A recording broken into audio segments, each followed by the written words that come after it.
It's my pleasure today to welcome Joe Mihaljevic to speak with us. Joe is an associate professor at Northern Arizona University School of Informatics, Computing, and Cyber Systems. And he's also an affiliate researcher at NAU's Pathogen and Microbiome Institute, as well as the Center for Community Health and Engaged Research. So like many of us, it seems like Joe's got his finger in a whole bunch of different areas of work. And the work in his lab integrates across disciplines to understand drivers of pathogen transmission with applications in wildlife conservation and public health, developing statistical computing techniques to rigorously link mechanistic models with diverse data sources, and developing collaborative cyber infrastructure to operationalize modeling techniques for real-world applications. And as Joe and I were just talking about beforehand, he's in Flagstaff at NAU, which is right on the way to the Grand Canyon. So it's a great place to go and visit if anybody is so inclined. I hope to get out there again myself sometime. So without any further ado, I'm going to hand it over to Joe to talk to us about his epymorph practice for metapopulation studies. So Joe, thanks for joining us, and please, the floor is yours. Thanks for the introduction, Harry, and thanks folks for taking time out of their morning or afternoon to join and listen. I appreciate it. Happy to give a talk today that's going to describe a little bit about our software system that we've recently produced that really is this comprehensive software for building, simulating, fitting, and forecasting spatial models of infectious disease. And before I really get started, I want to acknowledge my co-investigators on this NIH-funded project, who are all across the US and from all sorts of disciplines, from computer science to math to public health. And then I also want to acknowledge my really great group of technical staff and graduate and undergraduate students who have played a lot of various roles throughout this project. So before I talk about the cyber infrastructure itself, I want to just talk about when we're doing modeling studies, what is a normal workflow? And this is really what motivated us to think about epymorph and creating this workflow that allows us to do lots of different things with modeling. So first you can think about model exploration, where you might want to specify a spatial model. And here we're really specifically talking about metapopulation models that are constructed with compartment model, ODEs.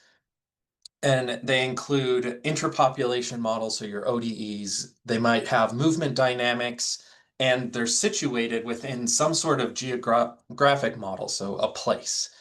And you might want to simulate these models and understand the spatial dynamics in simulated experiments or synthetic studies. But we also want to be able to use these models for particular applications, for instance, flu forecasting, where you really need to take a model that's well developed and well structured, and then estimate those parameters or calibrate the model to real data sources, and then potentially generate forecasts from those calibrated models for competitions like FluSite. So before I talk about the features of epymorph and how it really tackles that whole workflow from start to finish, I want to talk about how did we get here and how did we kind of conceptualize these different aspects and key features throughout the SARS-CoV-2 pandemic. So during SARS-CoV-2, we worked across universities and with the Arizona Department of Health Services during the Arizona Model Working Group. And it was our group's job to come up with county-specific forecasts or projections of hospitalized cases based on various data sources that were provided from the state. And if you know much about Arizona, if we look at the map, Arizona is a very diverse geographic state. So we have really dense populations like in the Phoenix area, and we have really sparse rural populations in northern Arizona. And so that can make constructing different models that match the data sources quite challenging because we need to understand the differences in model dynamics that we need between urban and rural areas. So we developed a spatial modeling approach, which is just a metapopulation model. We had an intrapopulation model that was created by our colleagues at ASU, and we set that into a metapopulation framework where we modeled about 300 different nodes or subpopulations across Arizona with fairly simple movement dynamics where we just had distance-based dispersal between populations. And we created an R package to simulate our spatial model just to give the scientific community access to what we were doing. And it allows folks to change the parameters over time, so like transmission rate over time in different regions, and has some nice plotting features. We also conducted some statistical studies to help us understand when we have data on hospitalizations, what are the unique features of urban, suburban, and rural populations that might need to be considered when we're thinking about parameterizing our models. So up here, we have some simulated cases where we have transmission rate in our model that's changing every week, and we're trying to estimate that with an MCMC approach that we developed, and we can see that it's working well in urban up to rural areas. We took these developments in modeling and we created a cyber infrastructure that helped us auto-generate online reports for each county on an almost weekly basis, where we would ingest data from our state health department. We would run scripts and process those. We would run our fitting algorithms. We would then create figures that would be auto-generated into text and visual reports that we would, as a staff, of course, monitor and make sure if there's any tuning in the parameter estimation that we need to do. And then once we were ready, we could display that on a secure web application where certain designees in the county and the state were able to access those reports and see what the projections were for their particular counties. And so, yes, this allowed us to create these web-based reports of projected hospitalization per county throughout 2020 and 2021. We also, during this time and continually, are working with public health partners across Arizona to make sure that our modeling infrastructure is really addressing the concerns that are present in the public health community. So we've assembled several meetings on epi modeling across Arizona, where we bring stakeholders from the state, counties, and tribes across Arizona to discuss issues. We've published on some of our findings from those collaborative events. And in March, we had another educational opportunity where we brought in speakers and we talked about how these models and simulations can benefit public health. And this helps us understand the needs of our public health partners, but also just helps us keep building relationships. And so during all of this, we've learned a lot of lessons, and we wanted to aggregate those lessons and envision a cyber infrastructure that really helps us push forward as a modeling community in partnership with public health.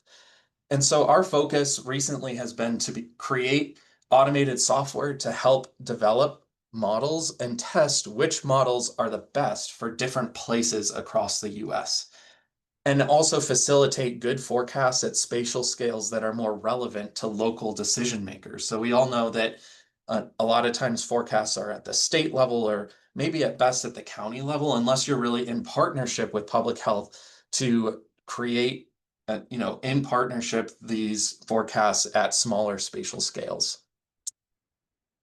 And so epymorph as a grant proposal and a project is really looking to standardize and automate the model building, fitting, and calibration process, allow us to leverage multiple models to determine which models or ensembles might be best for particular areas like rural versus urban settings, as well as to provide forecasting and decision support at finer spatial scales, which I'll talk about in a bit.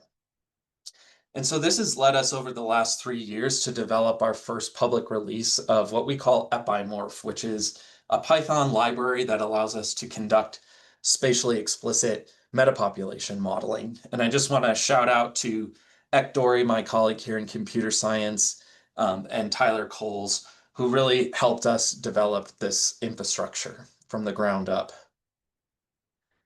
So like I mentioned at the beginning, we can envision this workflow for constructing and testing spatial epimodels where we need to specify and explore those models as well as be able to apply them with parameter estimation and potentially to generate forecasts or scenarios.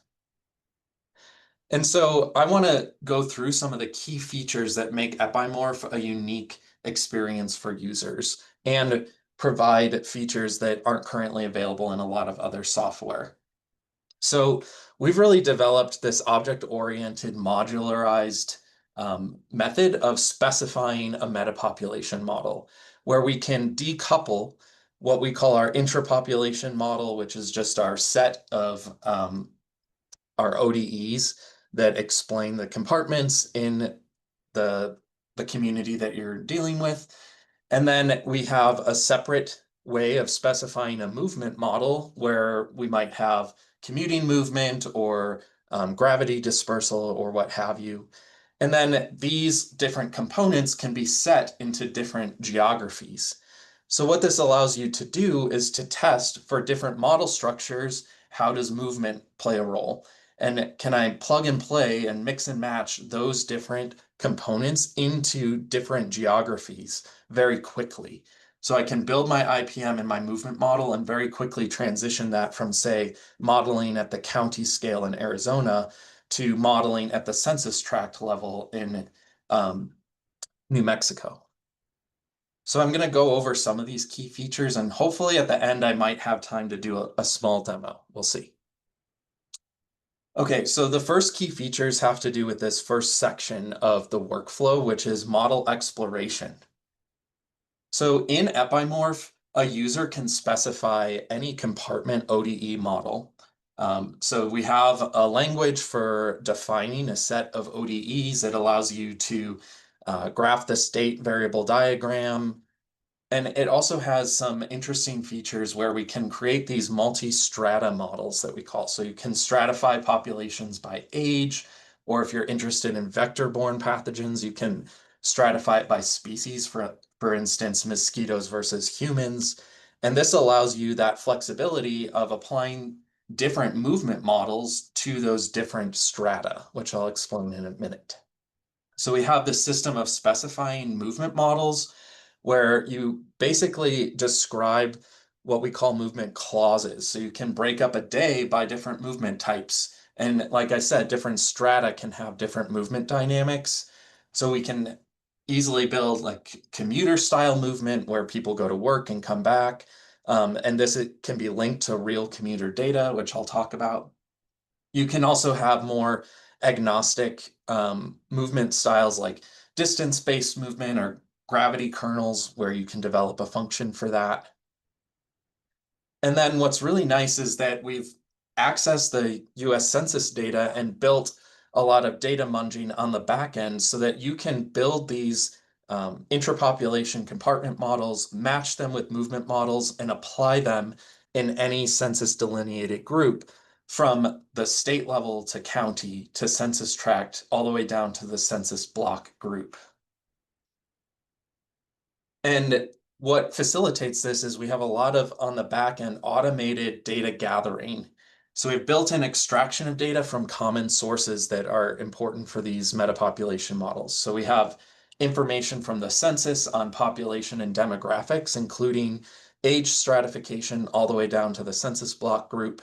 We have commuter data. We have different sources of that, including the ACS commuting flows, which is at the county level, so county to county, but also using the loads, which is down to the census block group based on survey data.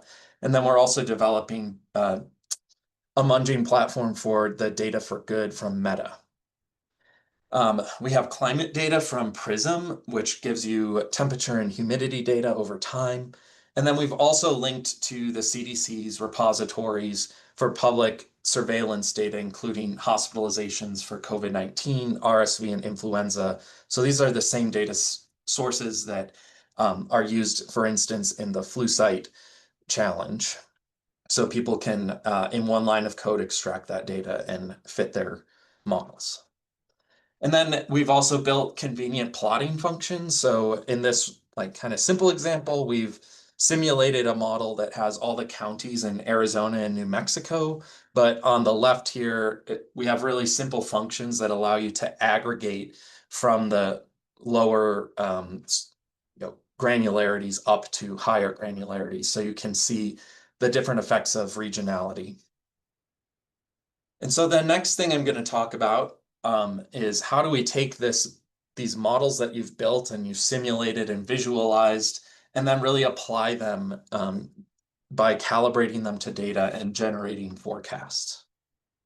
Well, we have built-in parameter estimation that allows users to estimate time and space varying parameters. So for instance, you might want to estimate the transmission rate at different counties at weekly intervals.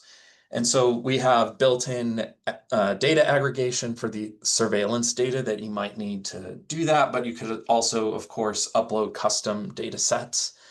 And then we implement on the back end a particle filtering algorithm that has localization as an option, so you can account for spatial autocorrelation. And although epymorph currently only has particle filtering as a parameter estimation routine, we've built this in a way that's fully modular so that we're already working on other parameter algorithms like particle MCMC or ensemble Kalman filters that we might implement in future versions. And so here's just a small case study on parameter estimation with influenza, where we designed a 4-node or 4-location experiment with the Four Corners region of Utah, Colorado, Arizona, and New Mexico. And we're estimating from real influenza data that using the 2023-24 flu season, just as a retrospective study. We're estimating the weekly transmission rate in each location. And then we can create, looking across the whole season, nowcasts of hospital admissions by state. And you can see we've got uncertainty quantification built in because this is a particle filtering experiment. And you can see that our particle filtering methods are doing a good job of matching the data when it's observed.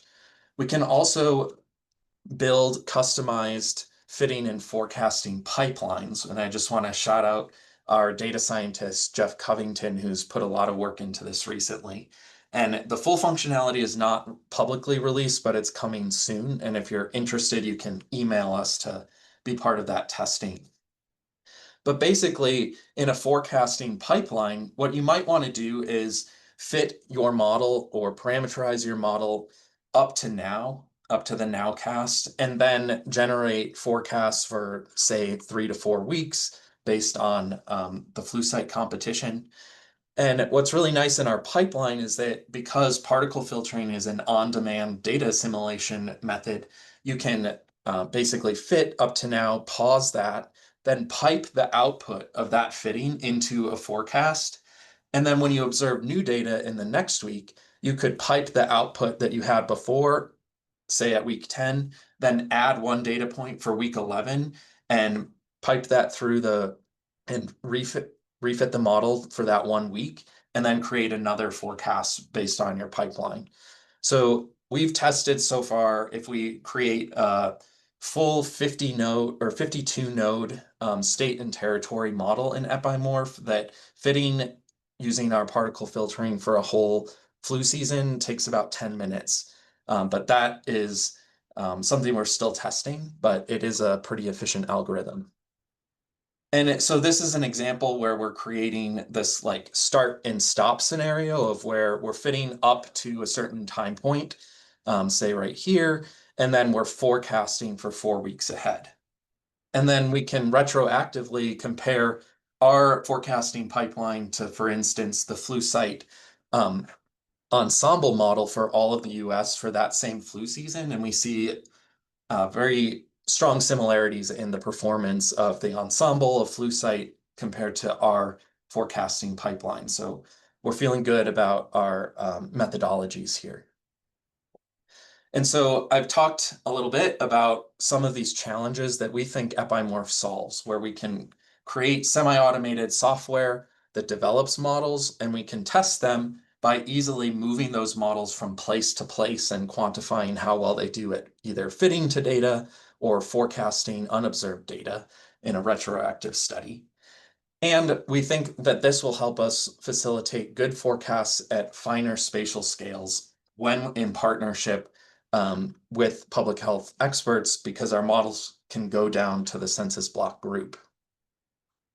So I want to highlight a few projects that are ongoing that are either utilizing or expanding the capabilities of epymorph. So one example is that we're building a pretty complicated age stratified model with realistic movement dynamics. So undergraduate Alex Nez and postdoc Coyote Oshinobi are working on a measles project where we're designing a metapopulation model in Maricopa County, where Phoenix is, where we have data on at the school facility level, the MMR vaccine uptake. And we're creating, or I should say, Alex is creating a pretty complex algorithm using epymorph to simulate school age movement within and among school districts that can actually be applied to any county that you choose. And so this is an age stratified model where we have children, adults, and seniors, and each one of those groups have different movement dynamics that, for instance, inter-school movement, adults can commute to work, and we are also using mobility data that's time varying from MIDAS data for good. And so this is just a kind of simple example of in a unified school district, how does movement work for the school age children? So this is a unified school district where each of these red polygons outline a district. The yellow points are school facilities where kids go to school. And then the colors or the other polygons are the census block groups.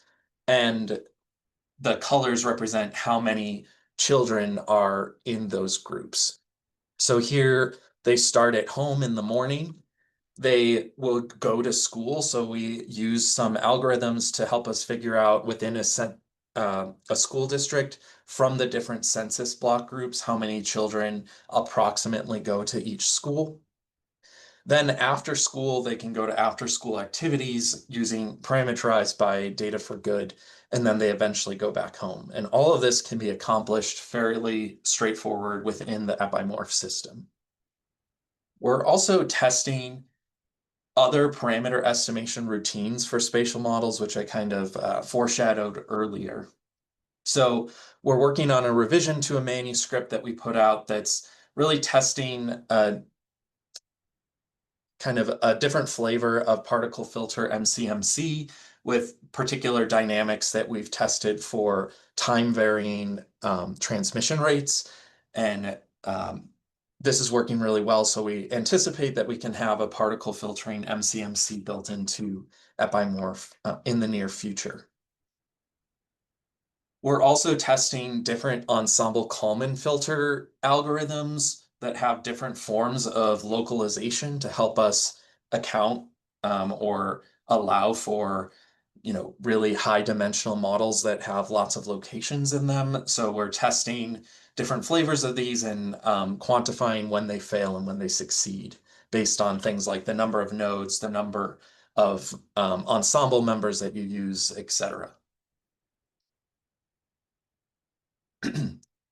Also, outside of NAU, some of our collaborators on Epymorph's project are working to optimize the locations of vaccine facilities using a lot of advanced industrial engineering approaches.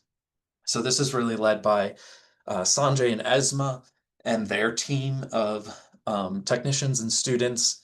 And they're basically trying to figure out, and I'm not going to explain all of these data, but just or mathematical expressions, but just to show that it's a very rigorous routine. So for instance, if you had a set of potential locations where you could put vaccine facilities and you had a budget where you could only choose 10 of those facilities, how would you optimize based on current conditions where you would place those facilities? And the idea is that their algorithm would eventually be morphed into a module that could be put into epymorph so that we could build these spatial models and then link that to optimize decision making for vaccine locations. We're also currently designing a secure web app for creating locally customized forecasts. And this really comes from our discussions with public health partners, where they've described to us how forecasts that are made at the state level or even the county level may not account for, the unique features of their local jurisdictions.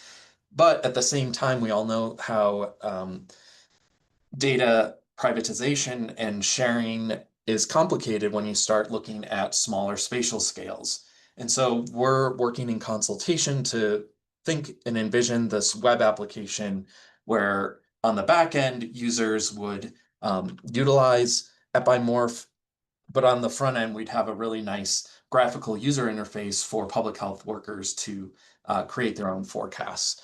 So basically, we're allowing individuals to interactively build their own forecasts by selecting the areas where they have data, uploading those data, and then running our epymorph pipeline that we would help streamline for them. This is definitely still very new and ongoing now that we have a completed epymorph software system. I want to just foreshadow some of the future features of epymorph and about how long they might be away from now. So our forecasting module, like I said, is pretty close to finish, and we expect a public release in about 2 months. And that's particularly relevant because we're planning on using epymorph in the flu site challenge, which starts October 15th this year. So we'll be using epymorph, and then just shortly after that, we'll be releasing that version that has those capabilities.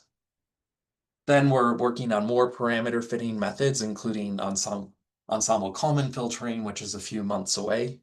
And then our graphical user interface via that web application for forecasting is maybe 6 months to a year. And then vaccine optimization, maybe 1 or 2 years away. And so with that, I just want to say that we have documentation and an intro video of how to use epymorph on our website. And we're continually adding vignettes and examples of how we can use the current functionalities of epymorph. And I'd say the documentation is still in progress. We don't have every single feature very well documented, but the main features are there with examples. And you can email us at epymorph@nau.edu if you have questions or want to test out some of the early functionality. And because I have time, I wanted to try to do a demo, but you'll have to give me just a second to set that up. We do have a few questions here in the Q&A. I didn't know if you wanted to do that first. Yeah, sure, I to can you. do that first. Sorry, I'm trying to find it. So how the package scales, how long does a run take to simulate 3,000 counties in the US? How much memory does it use? In the demo, I can show you, but for, I don't know exactly say 3,000, but I know that's the whole US. But for like Cook County, we've done a simulation at the tract level, which has about 1,300 nodes. And to run that for 1 year, just like one stochastic simulation of the model for 1 year with movement dynamics takes about 1 minute and 30 seconds.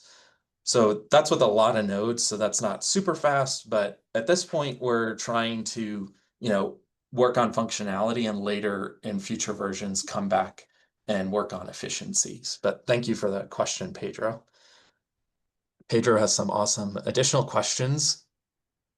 Right now, I think we're about to release version 1.0.1, which has some parallel functionality built into it. But I would have to get back to you on the details of that. But we are working on that. Right now, we do not have any international movement data sets. Super interested in moving that direction. I'm actually doing a sabbatical in Spain in the spring, and I'm going to be working with partners there on adding some Spanish movement data sets. So it's very feasible, it's just not there right now. And you can always upload your own, if you have access to your own movement data sets, you can create your own portal basically to get to that data.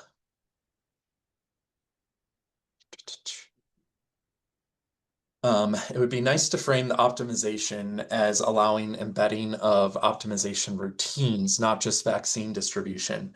That's definitely a great point, and ultimately in our grant proposal, that's the direction we want to move. But in the meantime, we're just thinking about the modularity of that and using vaccine distribution as a case study. But the idea would be that we're modular enough that in future versions, we might be able to include more flexible optimization routines.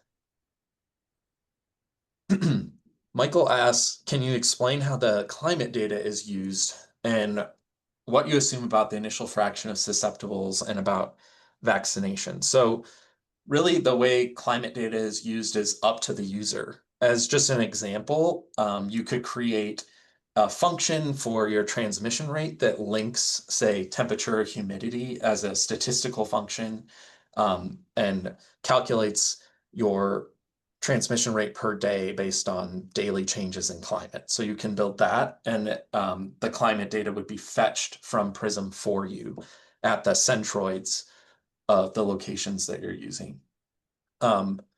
In terms of initial conditions of the system, that depends if you're doing a simulation versus a fitting routine. You can, in the fitting routine, we're kind of exploring how well the particle filter would work for estimating initial conditions. I don't think it'll work that well because it's not going back and revising that, whereas the particle MCMC that we're working on might do a better job.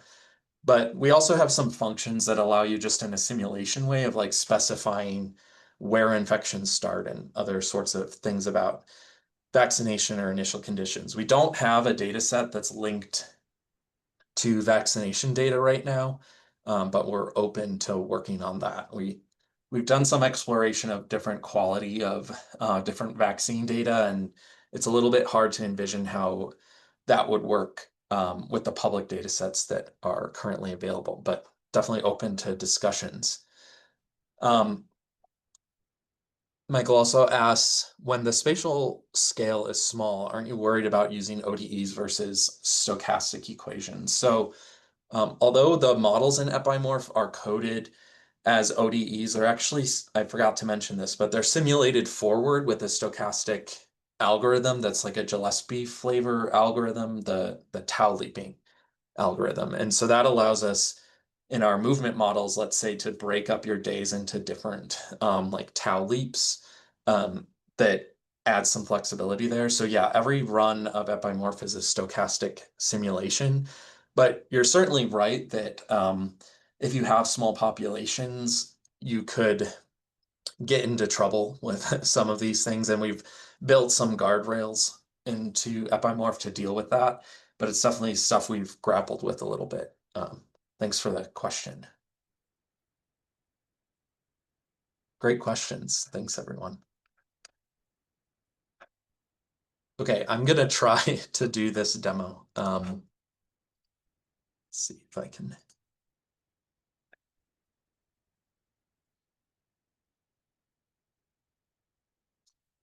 So hopefully you see this Python notebook and you don't have to read it, but what I'm gonna do is build a simple SIRS model with vaccination. So just susceptible, infectious, removed, and vaccinated. So removed with natural immunity versus vaccinated.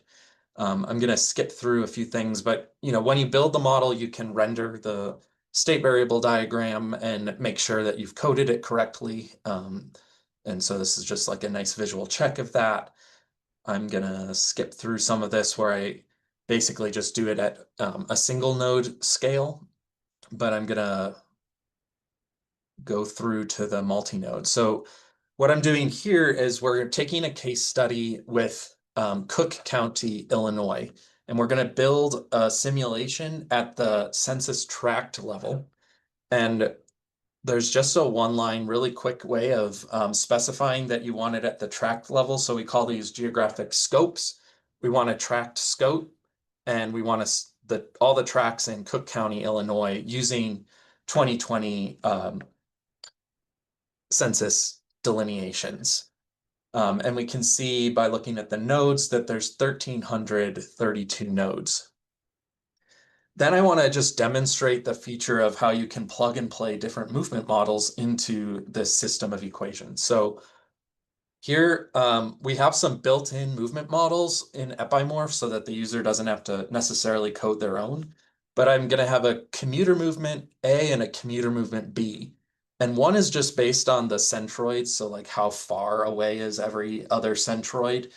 So it's just like a distance-based dispersal kernel, but they go for work to those locations and come back. And the second one is a little bit more complicated and is based on a matrix of who goes where that you provide. But I'm going to show you how you can provide that in a really simple way. So here's, I'm going to skip here. So here's where we can specify our model. We have, what is the compartment model? It's the SIRV that I built. My movement model is the commuter A. My scope is the tract scope. I can give it initial conditions for the simulation, a time frame based on dates. So this is useful for when you're auto extracting data from the census, it links it to the dates that you provide. Then you specify the parameters in your model. If you don't specify a parameter, it'll warn you and say, hey, go back and work on that.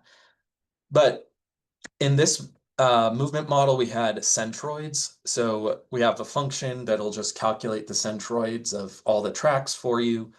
You can pull the population from the ACS5, and you can label all the tracks based on the US Tiger data set. And then if we run that, you can estimate how much data needs to be downloaded. I have a lot of this cached, so it'll cache for you. If you're used to using the census data, if you're asking for a lot, it can take a little bit, but it's nice that you can control this caching. Then we can run the simulation, and you see that for 1,300 nodes, it takes 79 seconds over 70 days.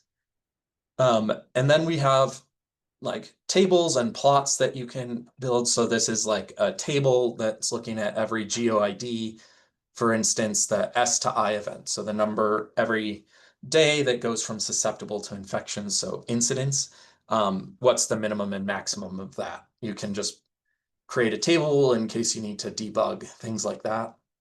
So this was run at the tract level, but we can do a simple line of code that groups things to the county level. And so it'll, do all that munging on the back end from the tract level to the county level. So you can see the dynamics of the model in terms of the S, I, R, and V. But then you can also plot all 1,300 tracks. Here we're doing the incidence, the new infection events per day per tract. And that takes less than about a second to generate. And then we can also create maps. So again, this is Cook County, Illinois, where Chicago is. So this is like downtown Chicago, and this is Lake Michigan. But Lake Michigan gets included in the Tiger map. And so we can look at, this is looking at the maximum number of infected individuals that you see at any given time across this simulation in the different tracks. Okay, and now I'm going to build a new simulation run and switch out the movement model. And so all I have to change here is that now my movement model has a new name. It's one of our pre-built ones, commuter B. But this one has a different requirement that requires a commuter matrix. But I don't want to create my own commuter matrix, so I'm going to use the loads data set, which gives me survey-based commuter data down to the census block group. But in this case, it's the tract group. But I don't need to tell it anything other than that, and it'll pre-aggregate and fetch the data and get all of that for me. You can print out parameter descriptions like, I don't know what that means. What does gamma mean? Well, it's defined for you. Okay, we can run that simulation.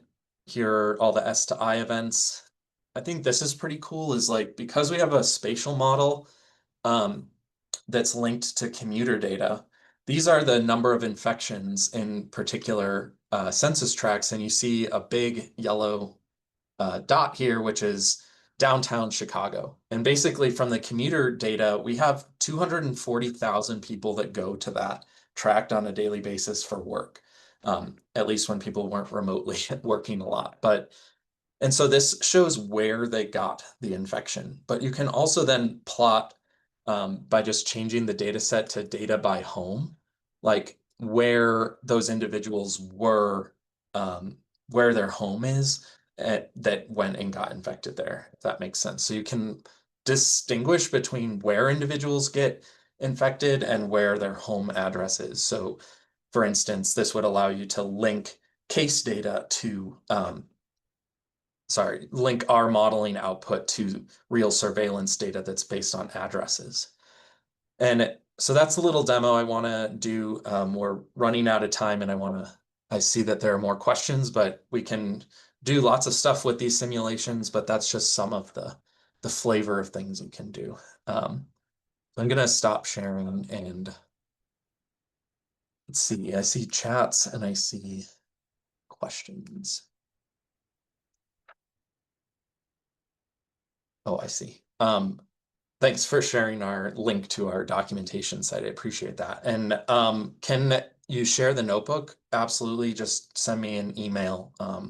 There are also examples of this on, maybe not the vaccine data, but we have vignettes on the document site that do a lot of this stuff. But I can definitely send this particular example. Okay, we have time for some other questions if anybody has. I will start with a couple of things that that occurred to me as you were giving this talk here. That one of the things that's interesting is you sort of talked about these different scales where you're doing the county versus the census tract, and obviously for different purposes, you might want to look at these different granularities depending on who's asking which questions, right? But right. Curious if epymorph has any facilities or tools for helping to sort of address that question in terms of, if the census tracts don't look all that different from the county level, maybe you're just better off staying at the county level for ease of computation. And how does epymorph help you with that kind of decision making? It's a really good question, Harriet. I feel like the way I would say there's nothing automated that would help you, like, plug in your parameters and say, are these significantly different? Like, what's the more parsimonious spatial scale, basically? But the way I would probably do it is try to, if I had data at the fine scale, for instance, on surveillance, like try to fit a model at that scale versus aggregating the model and the data to the county scale and see if you have improved forecasts or even hindcasts and just quantify that. So our forecasting pipeline will have helper functions for instance, to quantify the weighted interval score for forecasts or like information criteria for hindcasts. But no, we don't have anything automated, but it's a really good point. Yeah.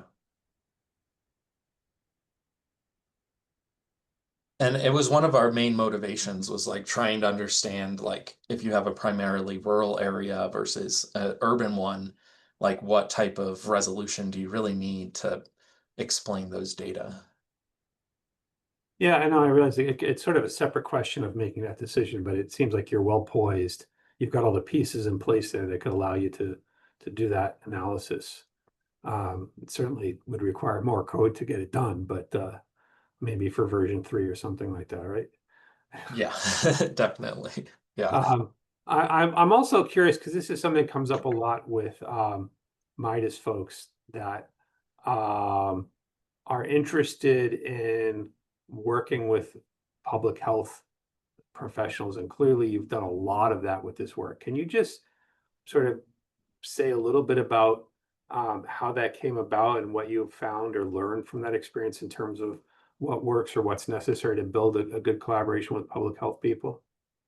That's a really great question. I don't know if I'm an expert at it for sure, but I can like talk about my experience where, I was invited to join this modeling working group, and that helped me create just, like casual conversations with people at the state and at other universities that um, you know, I would say a big aspect of it is trust building, just like validating that you can describe these problems to people in an open way and like hear their concerns and really take that into account when you're doing something, and not just reaching out and being like, I want your data.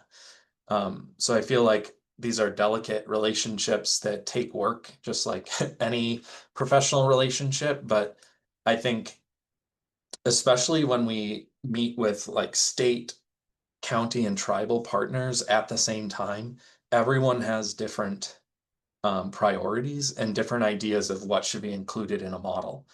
And so there's like a delicate process of being like, that's too complicated to put in a model. It's a very valid point, but something we can't do right now versus like, yeah, I'm going to listen to only this person. So I feel like a lot of it is listening and developing slowly over time relationships where you can get trust that if you're getting access to data, that you're using it responsibly and that you're actually providing helpful insights to people. Like that was kind of rambly, but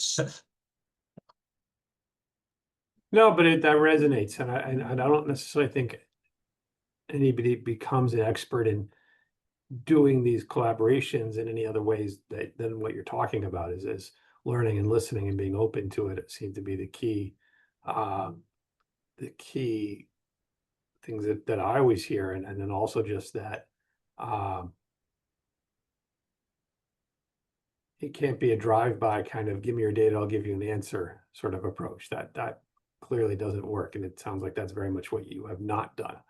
yeah, I mean, there's a lot of education involved. Like I need to be educated on their data sets and priorities and like what they want as a product. And then, they need to be educated and open to learning a little bit of quantitative skills or at least the interpretation of modeling. And, can we identify folks that can help you with the coding or do we need to do the coding? So like those sorts of things. Yeah, it's definitely a long, but very worthwhile process. Mhm. Great. Well, it's impressive. So one other question that I had that occurred to me as you were giving your presentation, um, very much on the technical side, but I think also something that comes up and may almost be a religious question, but I'll ask it anyway. This sort of, it seems clear from the early part of your talk that you've done some work with R packages, and yet epymorph is clearly a Python tool. Can you speak a little bit to the differences and the reasons for choosing Python for all of this work as opposed to keeping it in R? Yeah, it's a great question. I would say I'm not the best person to answer that question. However, some of our initial model development just to test the idea, can we actually decouple these components and mix and match them? We did by coding in R, but as we were thinking about actual software architecture, like our experts in that field from computer science were really vocal and had a lot of good insights as to like how Python might be more appropriate in its object-oriented language approach to be able to like modularize these features. And I think some of it was like existing expertise. Like you said, it's like a religious question in terms of like, what are your preferences? So I think there were some really good and deep technical reasons for doing it, but also some aspects of preference. Yeah, I mean, that really resonates. And, you know, I have my own preferences, of course, like, oh, just about everybody does, but I struggle with this because there are a lot of folks who assume that, well, almost everybody in the modeling community is using R for almost everything, which is not really true. Mhm. But yet, to say, well, people should just use Python because it's better for software engineering is sort of equally problematic. And I don't think we're going to resolve this anytime soon, but For uh, sure, yeah. to sort of, to some extent, to surface those decisions and help other people learn from what folks learn when they build these packages, I think it would be a useful way to go about things. That's a really good point, and I think, you know, as we wrap up the forecasting pipeline, we're moving closer to like publishing an article on this, and we'll definitely touch upon that about like our decision-making process of why we used the architecture we did. But yeah, I mean, it's certainly one of the things we tried to do with epymorph was, because we use a lot of our own conventions, I'd say that um, a user to go through the full pipeline actually doesn't need to code in Python that much. Mhm. It's a lot of copy and pasting, changing little things here and there, but you know, our plotting, you don't necessarily have to do from scratch unless you want to do something super custom. And so like we definitely had that in mind, and that like a lot of the modeling community doesn't use Python. How can we make this easier? Especially with like public health folks, if they have to use our first versions that are all code, you know, API based, then um, it's a little bit more challenging. So we thought about it, but yeah, we ended up using Python, and we're happy we did. Oh, that's always good to know that you don't regret your decisions. Yeah. There is this viewpoint, of course, that software is fully mature when you are so disgusted with it that you want to rewrite it from scratch, right? So maybe that point will come later on. Yeah, I mean, luckily I'm not on the day-to-day you know, wrestling with the back end code like, you know, Tyler Coles is here. And Tyler's raising his hand, so I feel like if that's okay, he can jump in and Oh yeah, please, absolutely, Tyler, go right ahead. Please unmute yourself and join in. can we allow Tyler to I say something? should be able to. Okay, there we go. I got it. Tyler, go ahead. Yeah, we can't hear you yet, Tyler. Hey, there we go. How about now? Yep. Perfect, thanks. Okay.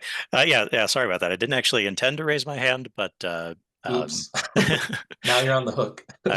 I was just trying to give like a thumbs up and appreciation of yes, definitely. Once you are disgusted with your application, that is when you know that it has reached a point where you've done all you can do. Got it, yeah. But yeah, I can certainly understand the root of that question about R versus Python.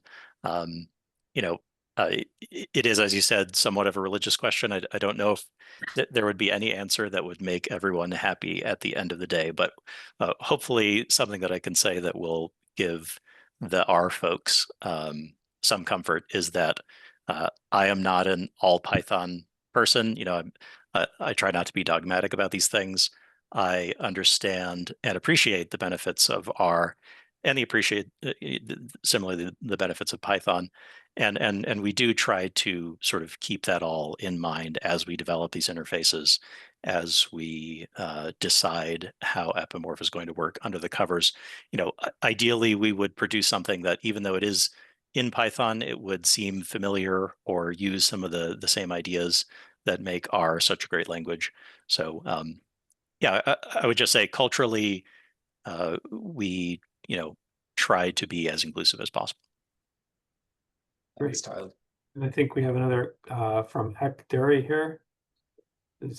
Yeah, I didn't realize we could pipe in, but I've been dying to augment something that Joe said as the geeky part of this. And Tyler did an excellent job of at the language level explaining what we're doing, but at sort of the user experience level, it's been clear from the start, I suppose, that there will be a certain number of users that are not able to rise to a technical level to program in either Python or R. And under that big umbrella fall many public health officials who would like to have some access to this, but may not have expertise in programming either in R or Python or the specialized high-level language that we've developed to drive epymorph. So I'll just say that the GUI effort is a major piece of this puzzle, where as the GUI, with a GUI, you could construct these things in a graphical manner. You could specify the parameters. It would ask you things that are missing and sort of guide you through it. And essentially, in a WYSIWYG kind of fashion, produce the epymorph code underneath, and then you would just hit the run button and you could see it. So I'll just, again, wave our hands and say the GUI is a major project for the next year, and hopefully that will address and ameliorate some of those concerns about knowing any particular language. Great, thanks. Yeah, Well, and thanks for sharing those links, Harry. We'll have to yeah, check we're them just out. about running out of time here, and I just want to point out that Simon Frost pointed out this link to Pyros Geo, which might be interesting for folks to look at, and then also pointing out that Simon said he uses Julia and has similar issues getting people to try something other than R. And again, I think we're sort of agreeing here that the question isn't which language to use in any abstract sense, but it's what are the right tools for the goals. And once you've sort of understood that question, what's the right way to sort of hopefully match the tools with the goals and the users who have those goals, that the right people can be using the right tools in the right language, or as you said, without using the language. But it's still, I think, a good discussion to have every once in a while to see what can be learned from previous efforts. Definitely.